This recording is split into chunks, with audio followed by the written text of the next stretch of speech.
She began life not as a queen or noblewoman, but as a young girl in a small Christian town far from the centers of power. Nothing in her quiet upbringing suggested that she would one day stand beside one of the most powerful rulers in the world. Yet through a chain of violent events, she was forced into captivity, sold into slavery, and carried into the heart of the Ottoman Empire. Most who shared her fate were condemned to silence, their names lost to history, and their lives confined within palace walls. She, however, refused to disappear. Instead, she found a way to survive, to adapt, and ultimately to transform her position. Step by step, she reshaped her identity from that of a captive girl into a figure of influence and authority. The world remembers her as Roxelana, though in the palace she became known as Hurrem Sultan. Her rise from enslavement to becoming the legal wife of Sultan Suleiman was unprecedented in Ottoman history. It was a journey marked by intelligence, resilience, and controversy, and it would leave a lasting impact on one of the greatest empires of the early modern world. This is the story of how a girl torn from her home by raiders rose to power in the Ottoman court. It is the story of survival against impossible odds, of ambition pursued behind gilded walls, and of a woman whose influence reached far beyond the palace.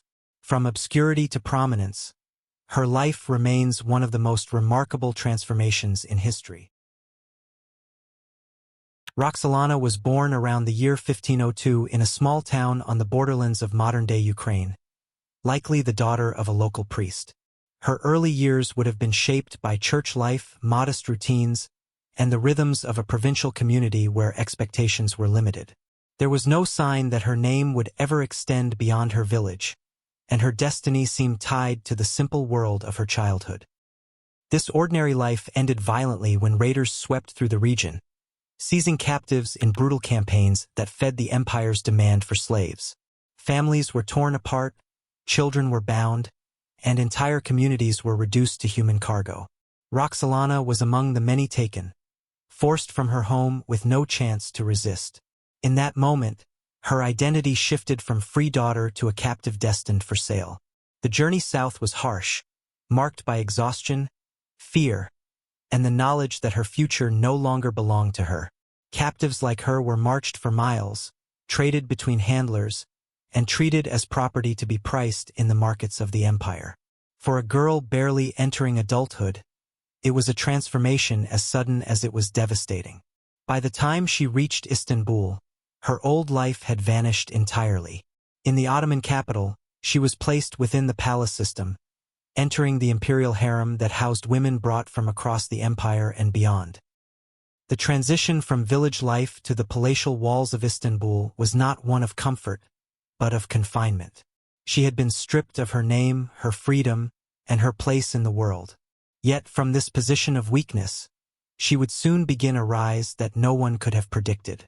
To many Europeans, the harem was imagined as a paradise of luxury, but its reality was far more complex. It was a tightly controlled institution, structured with strict rules and overseen by palace officials who enforced discipline at every turn. The women inside were trained in music, embroidery, and language, preparing them for roles that could range from quiet service to influence at the highest levels. Beneath the surface, however, the harem was a political arena. The hierarchy within the harem was built around access to the sultan. At the top stood the Valide Sultan, the sultan's mother, who held enormous power over the court.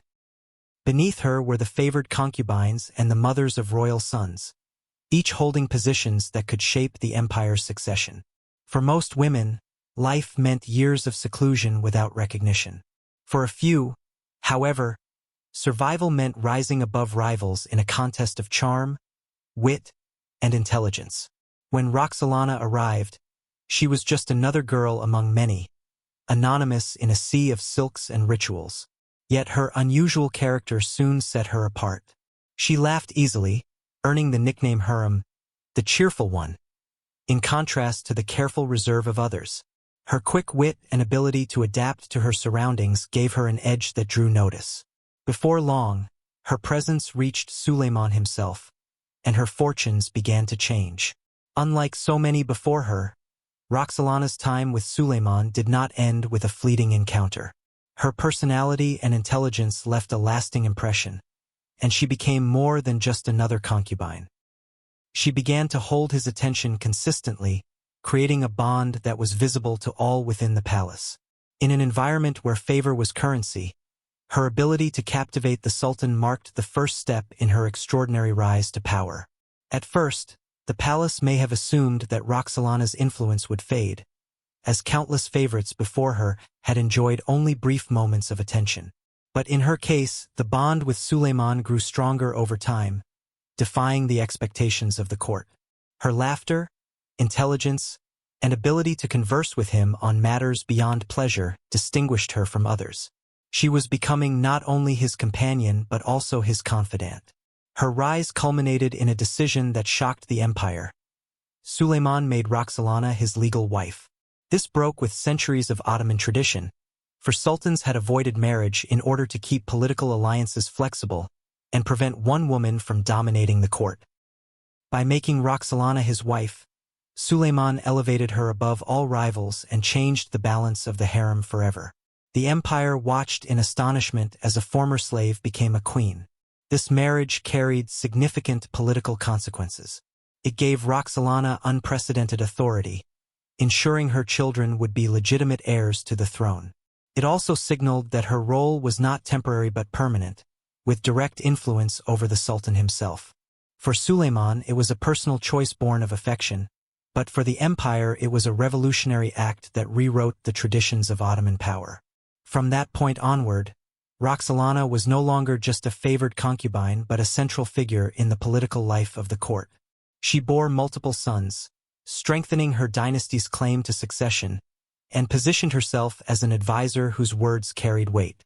In a system that had been designed to silence women, she had secured a place at the heart of decision-making. Her rise was complete, but her survival would now depend on navigating enemies determined to bring her down. Roxelana's unprecedented rise did not come without consequences, for power in the Ottoman court was never uncontested. Her greatest rival was Mahidevran, the mother of Suleiman's eldest son, Mustafa, who had long been considered the natural heir to the throne. The rivalry between the two women soon became legendary, fueling both palace gossip and political tension across the empire. Accounts describe fierce arguments and even physical confrontations between Roxelana and Mahidevran, incidents that revealed the bitter stakes of their struggle. For Mahidevran, Roxelana's growing influence threatened her son's future, while for Roxelana, Mustafa represented an obstacle to her own children's survival. In the unforgiving politics of succession, the survival of one branch of the family often meant the destruction of another. Over time, Roxelana's position grew stronger, and rumors spread that she actively sought Mustafa's downfall. These rumors intensified when Suleiman eventually ordered Mustafa's execution during a military campaign, shocking both his army and the empire at large. Many pointed to Roxelana as the hidden hand behind this act, accusing her of manipulating the Sultan to secure power for her sons. Historians still debate the extent of her role, but her reputation was permanently marked by suspicion. Whether she orchestrated it or not, Mustafa's death cleared the path for Roxelana's children to inherit the throne. The event reinforced the perception that she was more than a wife or mother, that she was a political player whose influence extended into matters of life, death, and succession. It also cemented her image in both contemporary and later accounts as a woman whose ambition shaped the course of Ottoman history. While her enemies saw her as ruthless, Roxelana also left behind a legacy of charity and service that complicates this image. Using her newfound authority, she sponsored an array of public works designed to benefit the empire's subjects. These projects included mosques, schools, public baths, and soup kitchens, institutions that provided food, shelter, and education to the poor. They stood as lasting symbols of her role not only in politics but also in society. The most famous of her works was the Haseki Sultan Complex in Istanbul, a vast charitable foundation that included a mosque, a hospital, and facilities for the needy. It was one of the largest projects ever sponsored by a royal woman in the Ottoman Empire, demonstrating her commitment to shaping the city's life beyond the palace walls. These projects also helped secure her reputation among the common people, balancing the accusations of her critics at court. Beyond architecture, Roxelana engaged in diplomacy, corresponding with rulers and ambassadors in a way that few women of her time could. Surviving letters show her appealing to Suleiman for mercy toward prisoners and urging policies of restraint rather than cruelty. To her supporters, these letters revealed a compassionate and intelligent counselor who influenced the Sultan toward justice. To her detractors, they were further proof of her unusual and unsettling power. Through these charitable works and diplomatic efforts, Roxelana redefined what it meant to be a woman in the Ottoman court. She was not simply a figure confined to the private sphere but an active participant in shaping the public face of the empire. In this way, her influence extended far beyond her immediate family and into the broader fabric of Ottoman society. As the years passed, Roxelana remained central to Suleiman's court, maintaining her influence while raising her children into positions of authority. Her marriage to Suleiman endured, a rare example of partnership in a world where dynastic unions were often cold and pragmatic. Letters between the two reveal affection and respect, offering glimpses of a bond that was both personal and political. For a ruler surrounded by war and intrigue, Roxelana provided continuity and loyalty. Her health began to decline in the late 1550s, yet she remained active in court affairs until the end. She died in 1558, preceding Suleiman by several years, and was buried in a grand tomb near the mosque complex she had founded in Istanbul. This was another break with tradition, for few royal women were honored with such prominence. Her burial site placed her permanently at the heart of the city she had helped shape. Even in death, Roxelana's legacy stirred debate. To some, she remained the manipulative figure who had undermined succession and bent a sultan's will to her ambitions. To others, she was a benefactor and reformer who expanded the role of women in Ottoman political and cultural life. Both views testify to the lasting impression she left on her contemporaries, an impression that continues to shape how she is remembered today. Her children carried forward her influence, with her son Selim eventually succeeding Suleiman as sultan. Though Selim's reign lacked the brilliance of his father's, his position was secured in part by Roxelana's determination. In this sense, her legacy lived on not only in stone and charity but in the continuation of her family's hold on power. Roxelana's journey stands as one of history's most unlikely transformations. She began as a captive torn from her home, sold into a system that silenced countless women. Yet through intelligence, resilience, and determination, she rewrote her destiny and secured a place at the very heart of an empire. Her influence reached into politics, succession, and diplomacy, reshaping the traditions of the Ottoman court in ways that no one before her had dared. At the same time, her charitable works and public projects left a legacy that touched the lives of ordinary people far beyond the palace walls. Few figures in history managed to hold power so personally and yet leave such a lasting public mark. To some, she was the manipulative schemer who bent a sultan's will to her ambitions. To others, she was a visionary who used her position to strengthen her family and serve her empire. The truth lies somewhere between these extremes, but what cannot be denied is the scale of her impact.